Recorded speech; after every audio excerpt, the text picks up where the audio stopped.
you think of different things that happened. I don't remember one that really stood out. The day that I remember most is the day they got back from Berlin. That was so much fun because there was so much publicity and whatnot. But the other ones, they kind of roll together. We won a couple times on short guys. They call them no ball. We went bombing the V1 and V2 installations, and you had to go around Paris, and they would tell you Paris is right in view, and you're at low altitude. We're flying 12,000 feet and attacking these rocket installations. And the warning there was, don't ever even aim your airplane at Paris. We were told, don't go anywhere near it. Have the tail of your airplane on Paris. Don't get the nose of it over there. And so you were scared to death to get around there. They didn't want the Eiffel Tower or any of that stuff affected. Yeah. A lot of fighters. Good many. Yeah, I've got a bunch of pictures. I carried a camera on a bunch of, we had Fairchild cameras, and I carried one of these on a bunch of our missions and took pictures of the flak and the fighters. And yeah, we had some incidents with fighters where you ask about, fear and apprehension and whatnot when you're riding along and all of a sudden you see tracers right under your airplane firing out in front of you. That made you hunker up a little bit, Think, why am I here? And I had flown with 4 or 5 missions. I had flown with a guy, he was an older guy.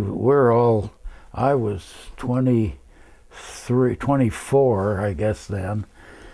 And this guy was about 50, and he had never been in combat. He was a West Point graduate. I don't know his name, but he ended up, he was going to take a B-29 group into the Pacific, and he needed some combat experience in order to take this job, and so they sent him over with us. And he ended up, he flew almost every day. He was really crap shooting because he was going out with a different crew and all this kind of stuff. And he did 25 missions so fast you couldn't believe it. And he asked me, because I had flown with him 4 or 5 times, he asked me what I would like to do. And I said, geez. I said, they're building up for the invasion. I said, you got fields all full of trucks and guns and boats and everything under the sun. I said, I'd like to see the invasion.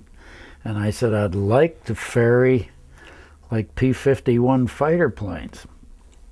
He worked something out, and I got orders to go to P-51 transition school. And the same day I got orders to come home. And my squadron CO, he said, you're not going to do anything dumb. He said, let's get out of here. His orders came through too. So he and I, we tore up the P-51 orders and we came home. Thank you. Yeah, that was great.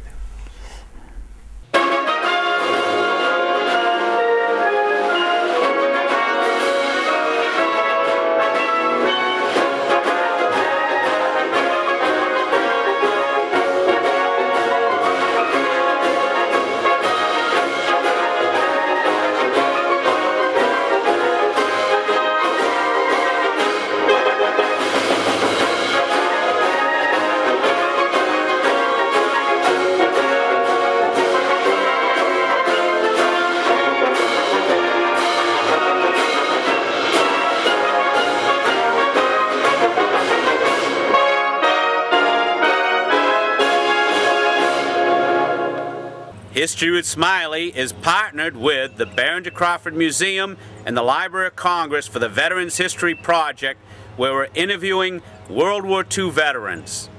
The Barringer Crawford Museum, the home for Northern Kentucky's heritage, history in motion. Look us up at www.bcmuseum.org. Thanks for watching.